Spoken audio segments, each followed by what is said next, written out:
Podcast. It's Build a Big Podcast, the marketing podcast for podcasters. Bigpodcast.com is the site. My name is David Hooper, and my job, and the job of this podcast, is to help you grow an audience for your podcast, an audience for your message, make an impact with your podcast, make money with your podcast. If you're wanting to do those things, you are in the right place. This is the audio edition of my weekly newsletter. It is called Big Podcast Insider. It goes out every Friday morning, New York City time, and this is what I'm going to be covering. What I learned from being sued in federal court. Hollywood strike, podcaster opportunity. You bet it is. Going to talk more about that. Podcast grader. How good is your podcast? I mean, really, how good is it? Podcast grader is going to let you know. Grow your podcast with postal mail. If you podcast from home, do you? I'm at home right now in a tricked out closet I call the Red Room. Keep going. Also some classified ads, podcasting tools I think you're going to want to know about. Speaking of a podcasting tool, this episode brought to you by Riverside.fm, the leading platform to record studio quality remote podcast and video. 70,000 people and companies use it. Companies like Spotify, the New York Times. It's going to make you sound like you were in the same room with your guest, no matter where your guest is. And this is how it works. You get a link from the Riverside studio. You send that link to your guest. The guest clicks on it and magically joins you in the Riverside studio. Riverside records locally on each person's computer, meaning you're going to get the highest quality possible, regardless of your internet connection speed or the internet connection speed of your guest. I want you to check it out. You can try it for free, see how you like it, and this is how to do it. Go to riverside.fm. 2 hours are free. If you want to be a paying customer, I've got a discount code for you. That code, Big Podcast, BIGPODCAST, riverside.fm. Get 15% off with the discount code, Big Podcast, BIGPODCAST. All these things that I mentioned at the beginning of the episode, that list that I gave you, I'm going to go from thing to thing to thing. And in between those things, you're going to hear this sound. That's how you know it's time to turn the page. If you want to follow along, newsletter.bigpodcast.com. That's where this newsletter is. And if you want the links to anything that I talk about, same URL, newsletter.bigpodcast.com. What I learned from being sued in federal court. 20 years ago, I reached out to an attorney about some content I wanted to publish. I wanted to make sure that I was legally okay to do so. This is something that I think a lot of people on the internet don't think enough about. I'll give you an example. Had a photo today. I thought, I'm going to post this on Instagram. Well, did I have the rights to do that? Maybe. Sometimes you do, sometimes you don't. Sometimes you get content and you don't know where it came from. And that's where I was. I had some content, thought it was in the public domain, went to my attorney. He said I was good legally, good to go. So I released it. Within a week, I'd received a cease and desist letter via certified mail. And a month after that, I found myself in federal court facing criminal copyright infringement charges. Maybe you're old enough to have rented a DVD or a VHS tape. And at the very beginning of movies, you would see an FBI warning. Do not copy this tape. Unauthorized replication, duplication, distribution. That's a criminal charge. And each count that you're guilty of, it's going to be this much money and also possible jail time. That is what I was charged with. And just to be clear, I come from the music industry. There are issues all the time with who owns what. Sometimes somebody thinks they own something and it's really somebody else because the catalog got sold and you have licensing issues. I mean, it happens all the time. Vanilla Ice, remember that? Ice Ice Baby, doom, doom, doom, doom, doom, doom. Well, used it without permission. Queen went after him. It's a thing, right? Sometimes technology moves faster than our laws. Usually it does. You got to work those things out in court. And that's basically where I was. I believed I was right, but it was going to take a while and also a lot of money for the court to decide that. I asked my father for advice, and he told me two things. He said, one, never get into an argument with somebody who buys ink by the barrel. He said, two, don't die on this hill. He was right about both. And as a podcaster, these are things that you need to keep in mind. The ink by the barrel, it's kind of a dated saying at this point. What he's saying is, don't get into it with somebody who controls the media. Somebody who's got access to newspapers, magazines, in this case, the internet maybe, radio, television. Ink by the barrel is not what it used to be, but it still applies. If you've got a huge audience on social media or elsewhere, that could be a problem for you. Because in a lot of cases, it's you versus them. It's public opinion. People don't know what's happening. And that was a difficult lesson for me. There were a few years, maybe more than a few. If you search my name, this thing came up at the very top of Google. And we're in a world where a single soundbite, a headline, social media message, it can spread quickly. And once something reaches the top of Google and enough people are talking about it, it might be there for a while. I'm not saying that this was even a bad thing. I'm saying this is what it was. And I'm not saying that this was anything scandalous. And I'm also not playing the victim card here. But I will say this, when you're in business or you're a public persona, you are going sometimes against other people who may feel it's an us versus them thing. They feel that if you're not around, maybe they'll do better. Who knows what people are thinking?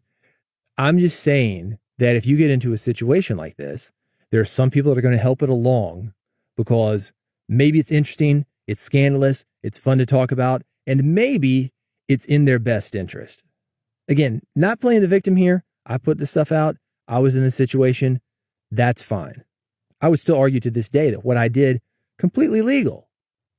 But are you going to do what it takes to prove that? Do you want to have these arguments? Or as my father said, are you going to die on this hill? Some hills are worth dying on. But most of the time, I think it's better to do what you can so that you live to fight another day. And this doesn't have to be a lawsuit. Maybe it's a dumb argument that you're having on social media. Is that taking time away from what you really want to do? Is it taking time away from your podcasting, spreading your message, making money, feeding your family, being a good husband, father, brother? Those are the questions that we have to ask ourselves. And I think we're especially vulnerable to this as podcasters because the nature of podcasting is us saying things. Maybe it's about people, maybe it's about situations, it's opinions, facts, theories. It doesn't have to be this scandalous, like federal copyright infringement. We're in the middle of an election in Nashville. This week, we're going to the polls, early voting for mayor and also city council. There are people arguing back and forth on all social medias about stupid things. Is that helpful? Dying on this hill could be that you're getting into it with somebody on social media when, in the situation like an election, maybe you're better off going door to door, making phone calls, putting a sign in your yard, volunteering at the polls. This is what I'm getting at. Regardless, no matter what you say, what you do, somebody's going to have an issue with it. Sometimes you're going to step over those lines legally. Sometimes you might find yourself in trouble. Well, are you going to die on this hill? Let me tell you one more thing. I haven't ever talked about this publicly, but this is something else that I think is important to keep in mind. I looked back on this guy. I don't know, it's been a few years now, but I was like, I wonder what happened to that guy. He's a little bit older than me. You know, I'm 50 now. And that time he was probably in his 50s. I don't even know if he's still alive, so I'm looking for him. And I see a news clip of him. He wasn't here at the time, but now he's in Nashville. And he's not talking about anything to do with business. He's talking about having a special needs daughter, and he was trying to get care for her. And I had that moment of seeing him as a human. And I thought, man, you know, if we had met at another time in another place, because we were in the same industry, he might have been a great friend to me, and I might have been a great friend to him and been able to be supportive of a situation like that. But, you know, maybe that ship had sailed, maybe not. I don't know. Like, hey, remember me? That guy you took to federal court? Yeah, I saw you on the news, man. Good job on that. You're doing a good job. Keep up the good work. I don't know that that would have been appropriate. But my point is that these things that you run into as a podcaster, and sometimes they get pretty messy, because this was a very expensive fight. It was a very stressful fight. It's not that big a deal. We didn't do anything. We walked away from it. I can't talk about it. It didn't go on and on and on and on. It was eventually settled. Eventually. A lot later than it should have been, knowing what I know now, had I had the right advice. Because I'm not sure that I was given the right advice. Not about whether or not it was legal, but should you keep fighting this? Anyway, I'm kind of going off on a tangent, but this is the first story from the newsletter. It's at newsletter.bigpodcast.com if you want more information about it. One final thought on this, because thinking back to this time, I know there are a lot of people that are going through something very similar right now. You may be one of them. And if you're feeling defeated or ignored or ineffective, my advice to you is chin up. chin up. You may not have all the information. You may not be getting the right information. You don't know what's around the corner. I would say keep applying pressure. If you've got a belief, keep going at it. You may need to not die on this hill, lose the battle, win the war, do what you need to do to fight another day, but you will fight another day. That's the main thing that I'm getting at. Keep at it. Doesn't have to be perfect. Maybe you lose a little money. Maybe you lose some relationships. Maybe things get messy, but keep at it. And you're going to figure it out. You're going to get where you need to go. Got the whole thing written up, sorta. Went a little deeper on the audio here. But if you want to see it in writing, newsletter.bigpodcast.com. Hollywood strike equals podcaster opportunity. Hollywood actors are joining an ongoing strike by screenwriters in the industry's biggest shutdown for more than 60 years. This is my prediction. First of all, like this lawsuit I was talking about, I think everything's going to work out fairly soon. It always does. Everybody in this dispute specifically, the studios, the writers, the actors, they need each other. But until then, I think it's an opportunity for you as a podcaster. One, streaming services, I think they're going to expand to non-US content. Think Squid Game. They're going to go to different countries that are not affected by the strike, but they're also going to be talking to different industries not affected by the strike. Second, catalog. Catalog is old content, if you don't know that term. Catalog content will be revisited because of this. These studios, streaming services have something already under contract and thought, I'm not sure we want to release this. Well, now's the opportunity to release it, maybe. They're going to look at those things. Three, to take it back to that thing I said at the beginning, studios are going to work with writer-creators from media that is not affected by the strike. And that means radio and podcasting. So this is an opportunity, not necessarily a good opportunity, but do be aware of it. There's some different things that come up when you cross the picket line. You don't exactly make friends. Let's just say that. I was a UPS guy, Teamster. This is one of the many jobs that I had before I was successfully in the record business, UPS guy. And every UPS guy, you're a Teamster. That's one of those lines that you do not want to cross. And if you do, there is often trouble. And there was trouble in the last strike. This is the one in the 90s. I think that was the last strike. I don't know. I don't keep up with Teamster politics, but I'm just saying that there's an opportunity for you here. Maybe it's a good opportunity, maybe not. Regardless, this is why you want to have your act together. You never know when opportunities are going to come up. Contracts are up for renegotiation. Somebody dies. Who knows? Opportunities happen all the time. You want to be ready for them. If you want more thoughts, you want to work together, let's help you find those opportunities. Newsletter.bigpodcast.com. Podcast grader. How good is your podcast? Really? Be honest, how good is it? Hey, don't trust me. Podcast Grader is a tool that analyzes the audio quality of your podcast and provides feedback based on several key metrics. Its grading system is based on commonly accepted audio quality standards, not just opinion, and an integrated large language model that interprets these metrics and provides suggestions on how you can improve your audio quality. It's very cool. It's free. You can test your podcast now. Here's how to do it. You know how to do it. Newsletter.bigpodcast.com. Grow your podcast with postal mail. I went to the post office to pick up my mail. There was a card in the box. It let me know that I needed to go to the desk, see a clerk to get my package. Give the clerk the card. She walks to the back. As soon as she came around the corner with it, I could see who it was from. It was from Pedro Pena. He's a podcast called My Stuttering Life. This thing was decked out. It looked like a Vegas wedding chapel. She's coming around the corner, and I kind of laughed. We both had a good laugh about it because it was a very fancy package. I got it home. I figured I've known Pedro for a while. He's probably got new merch. I'm expecting a t-shirt, a hat, something associated with the podcast. I opened it up and it's a sea of orange. It's orange pins, stickers. It's Whataburger merchandise. There's a team member name tag. It's got my name on it. David, team member. And if you're thinking, what does this have to do with podcasting? Nothing. It's an inside joke that I've got with Pedro Pena. He's a guy from Texas. Whataburger came to Nashville, and it was here back in the 70s. I used to go to it when I was a kid. It just came back. I said, one, I've already been there back in the day. It was here 40, 50 years ago. I don't need to go again. Two, I'm a vegetarian. So everybody and his brother is making a big deal about Whataburger being in Nashville. And I said, absolutely not. I'm not waiting for 4 hours, which is what the lines were the first day. Can you believe that? For a hamburger. Pedro's from Texas. That's where Whataburger is from. He's offended. So he's playing this as a joke on me.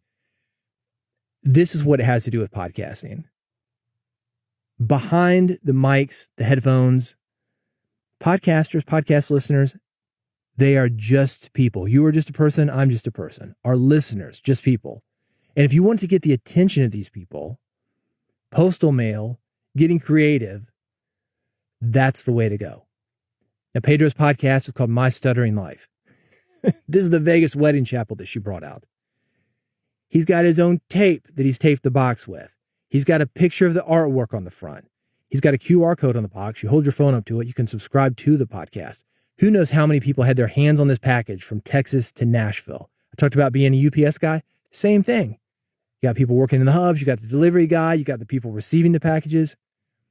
There are a lot of people that have their hands on these packages that we send through a courier or through the postal system.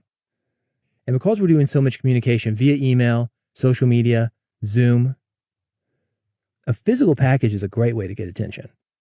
I wrote about postal mail and how to use it for your podcast in my book called Big Podcast. If you go to Amazon, you search for Big Podcast. It is a black and white book. It looks like a zebra. Big Podcast on Amazon. If you search for that, there's a lot of information about postal mail. It works. If you want more information about this, a picture of the package that Pedro Pena sent me. So that's how I'm going to start testing for plosives now. And also vocal warm-ups. A picture of the package that Pedro Pena sent me for his podcast. Everything's at newsletter.bigpodcast.com. If you podcast from home, I do. I'm at home right now. I'm in my room. Well, it's not really a room. It's a tricked out closet. We're going to call it a studio, though. 5x8 room, full of padding. Had an electrician electrify it for me, and it sounds great. If you're one of those people that's either working from home or podcasting from home, or both, because podcasting is work, listen up. It's been over 20 years since I've worked a job. I talked about doing UPS. Yeah, man, 30 years ago. But I still remember thinking if I'd ever get anything done working from home. Strangely enough, the opposite happened. I ended up working all the time. And I think our tendency to do that can be even greater today because we've got video conferencing. We've got computers that can produce quality audio and video. We can record our podcast from home like I'm doing right now. We've got high-speed connections that we can do remote interviews with. No more breaks. Very few post office runs. I used to go to the post office every day. And because I was working in music, I would have those tubs every day of demos people were sending me. I don't have to do that anymore. Because of that, I'm spending more time at home or at my home office. I've got an article with advice on how to create boundaries for yourself as a remote worker. I think you're going to find it helpful even if you're not working from home. Among the suggestions, create your workspace, like I talked about, the closet that I am in. I walk into this space. I love it so much. I love it. This is where I get my work done. Shut the door. Shut a couple doors to come in here, actually. It's quiet. You could be right on the outside of it. I'm not going to be bothered. I get to do my work. The people on the other side of this door, they get to do their work. I really believe in that, having a dedicated space for your work. Anyway, that's the first suggestion. Create your space. Set and follow a routine. Set work boundaries with your coworkers and household. In other words, hey, the door's shut. I'm in there recording. Leave me alone. That's where I'd start with that. Take care of your mental health. I do that every day by exercising. I get outside of the house every day. Get out and touch grass. Live in the real world. Get off social media. That's helpful. Also, set boundaries to enjoy a work-life balance. Meaning, if you are working too much, because you're working from home, no commute, and it's very easy for you to start up the email in the morning, boom, boom, boom, boom, boom, answer, take calls coming in, do whatever. Set a boundary on that. There are tools that you can put on your computer, on your phone, that'll shut everything down. Freedom is one of those tools if you're not familiar with that. I've got it every night. It shuts off all social media. Done. If I'm in the middle of something, too bad. It's shutting me down. I believe that it's important for serious artists and creators to have a dedicated workshop for their work. Doesn't have to be fancy. If you want to see pictures of where I'm working from right now, I've got those linked on Instagram. For this list of boundaries, the article, the photos, go to newsletter.bigpodcast.com. Keep going. related to what I said earlier in the prologue about being in federal court. This is a little podcast humor. You're going to want to go to newsletter.bigpodcast.com to see it.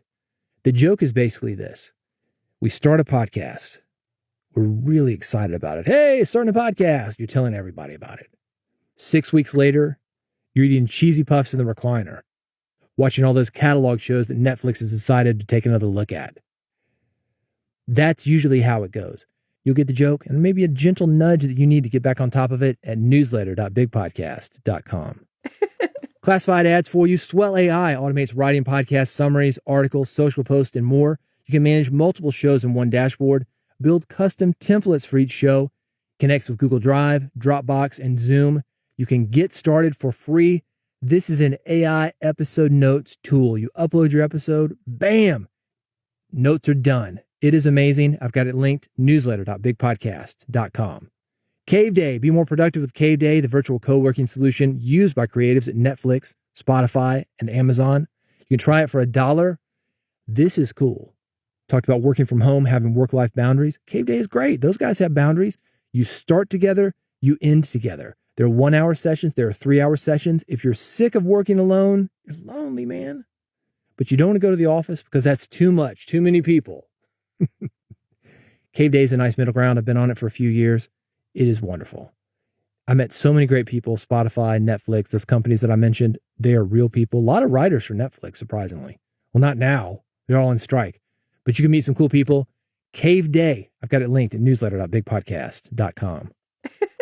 When you're ready, here's how I can help you even more. If you like this newsletter, you're going to love Big Podcast AMP, the audio monetization program. This is a personal coaching program that I've designed to help you do 3 things. 1, grow your podcast audience. 2, get more people talking about your podcast. And 3, make more money with your podcast. I've got the details linked. bigpodcast.com/AMP, AMP, audio monetization program is what it stands for. And if you want to do those 3 things, the things that I'm talking about here, making a better podcast, making a podcast that people care about, making money with your podcast, that is where you want to be. Join me and other successful podcasters, bigpodcast.com/AMP. That is it. Another episode of Build a Big Podcast. You want to subscribe. That way you never miss an episode. It's free. No obligation. bigpodcast.com/subscribe. That's the URL, and I'm keeping it that way. I know some people call it follow, but I'm going to keep that URL the same. bigpodcast.com/subscribe. I've got 3 ways for you to do it. 1 for iPhone, 1 for Android. 1 is an RSS feed. Plus a bonus 4th way, you can scan a QR code and automatically get Build a Big Podcast episodes delivered to your phone. No obligation. And as soon as they are out, here's where to go. bigpodcast.com/subscribe. Thanks for listening to Build a Big Podcast. Go there right now, bigpodcast.com/subscribe, and I'll see you on the next episode.